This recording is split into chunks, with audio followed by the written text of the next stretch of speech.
Jakarta bukan hanya tentang jalan raya. Di utara Jakarta, ada wilayah kepulauan dengan tantangan mobilitas yang berbeda, Kepulauan Seribu.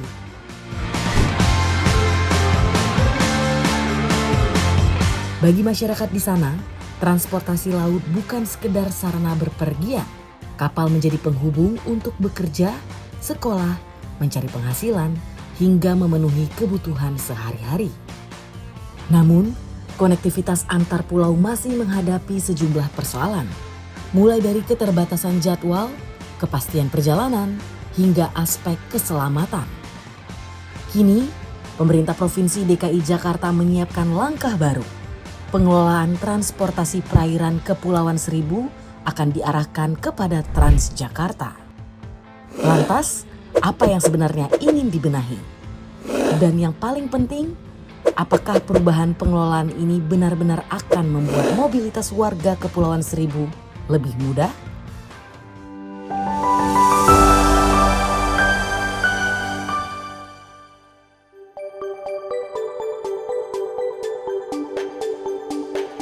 Bagi Transjakarta, rencana ini tidak berdiri sendiri. Ada dorongan untuk memperkuat konektivitas Kepulauan Seribu sekaligus membuka peluang pertumbuhan ekonomi di wilayah tersebut. Namun sebelum melangkah menjadi pengelolaan transportasi perairan, ada satu hal mendasar yang harus disiapkan, yakni landasan hukum. Dan dalam hal itu kami coba mempelajari dan tentu salah satunya yang menjadi hal yang paling penting untuk kita bisa melangkah menjadi operator dan juga pengelola perairan Kepulauan Seribu adalah paling hukumnya. Dan inilah dasar hukumnya, latar belakang sehingga Perda 4 itu kami usulkan untuk kita lakukan perubahan. Karena itu perubahan regulasi menjadi bagian penting dari rencana tersebut. Bukan hanya untuk memungkinkan Transjakarta masuk ke sektor perairan, tetapi juga memperluas ruang gerak perusahaan dalam mengelola sistem transportasi.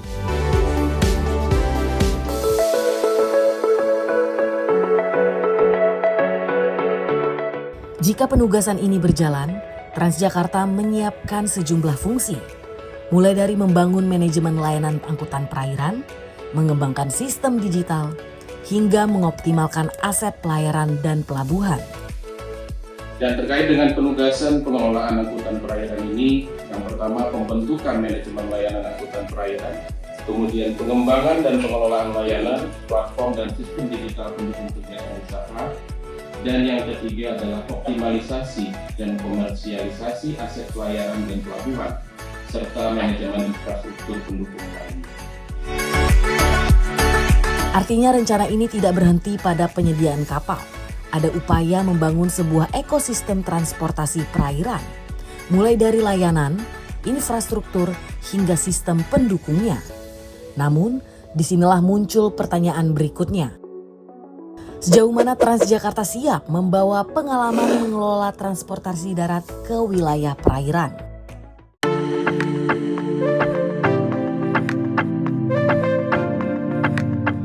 Selama ini Transjakarta dikenal sebagai pengelola transportasi publik berbasis jalan.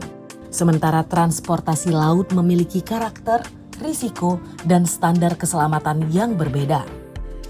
Karena itu, DPRD berharap masuknya Transjakarta tetap didukung oleh ekosistem transportasi laut yang profesional. Tapi saya berharap tetap ekosistemnya itu terbangun, artinya ada juga operator atau warga lokal yang bisa mungkin terintegrasi dengan Transjakarta. Tapi tetap artinya ini kan kita betul-betul harapkan setelah diambil alih Transjakarta, dikelola profesional, karena transportasi ini urat nadinya masyarakat Pulau Seribu. Memang kita dukung penuh lompatan yang luar biasa dilakukan oleh Pemprov Jakarta. Hal ini juga menjadi perhatian pakar transportasi. Menurutnya, Transjakarta tidak harus mengambil seluruh fungsi operasional kapal. Pembagian kewenangan justru penting agar masing-masing pihak bekerja sesuai kompetensinya. Jangan PT Transjakarta merangkap nanti sebagai operator, akan kesulitan. Lebih baik PT Transjakarta mengelola aja pelabuhannya, pelabuhan penyeberangan itu. dibuat lebih bagus, lebih baik, dan bisa sebagai contoh kalau pelabuhan itu harus steril.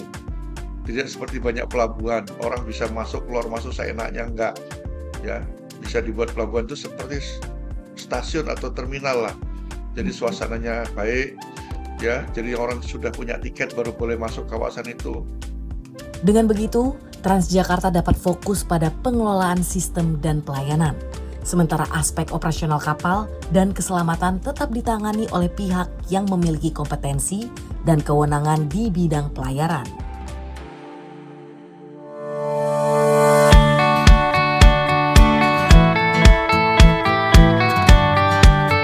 Tetapi, perubahan sistem transportasi juga menyentuh kehidupan para pelaku usaha lokal.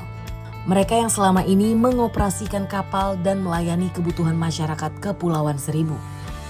Karena itu, pengelolaan baru diharapkan tidak menghapus ekosistem yang sudah ada. Justru saya berharap ini memastikan pengalihan ini, apa yang diperhatikan adalah pelaku usaha operator kapal yang selama ini sudah menjadi bagian dari ekosistem transportasi Kepulauan Seribu, jangan sampai ditinggalkan. Pakar transportasi juga mendorong agar kapal dan pengusaha lokal yang masih layak tetap diberdayakan. Ya harus diakui selama ini kan perhatian terhadap penyeberangan ya Kepulauan Seribu itu masih minim lah. Ya tentunya kapal-kapal kayu ini bisa dioperasikan umpamanya di sekitar pulau-pulau itu aja. Untuk apa? Untuk wisata lokal. Jadi orang naik kapal kayu hanya ngeliling pulau-pulau kecil. Bisa jadi, tapi tidak untuk jarak jauh. Artinya masyarakat yang pengusaha-pengusaha kapal ini jangan disingkirkan. Mereka dirangkul, ya, berbagi tugas. Karena itu, ukuran keberhasilan bukan hanya bertambahnya armada, tetapi apakah masyarakat mendapatkan perjalanan yang lebih aman, nyaman, terjadwal, dan terjangkau.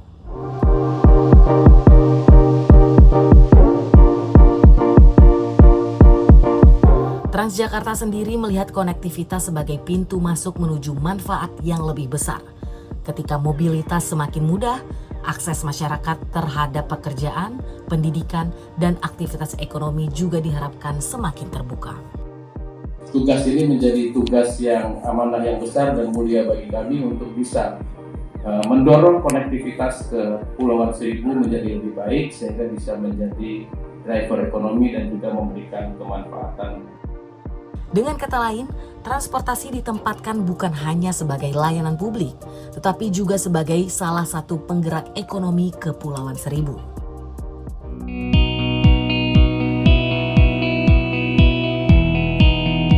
Di tengah rencana besar tersebut, satu hal yang tidak boleh terlewat, keselamatan.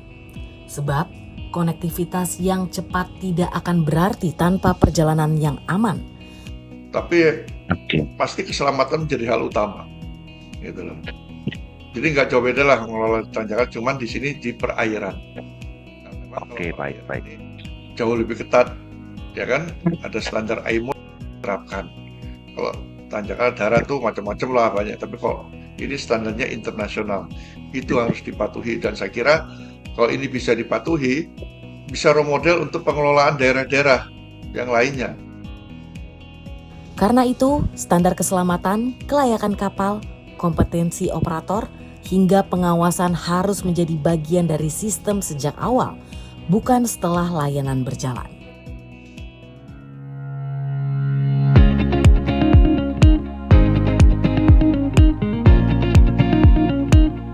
Jika sistem ini berhasil dibangun, Kepulauan Seribu bukan hanya mendapatkan transportasi yang lebih terintegrasi. Jakarta juga berpeluang memiliki model pengelolaan transportasi publik untuk wilayah kepulauan.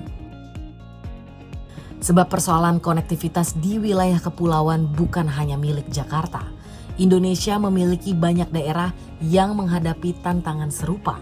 Dan Jakarta memiliki kesempatan untuk menunjukkan bagaimana transportasi publik dapat menjangkau wilayah darat sekaligus perairan.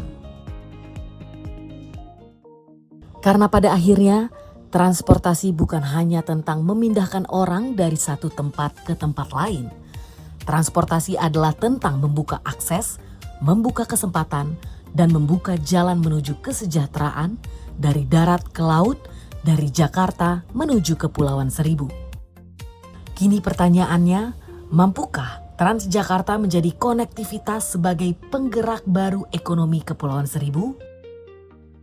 Inilah Jurnal Kebon Sirih, mengawal kebijakan, menyuarakan harapan warga Jakarta.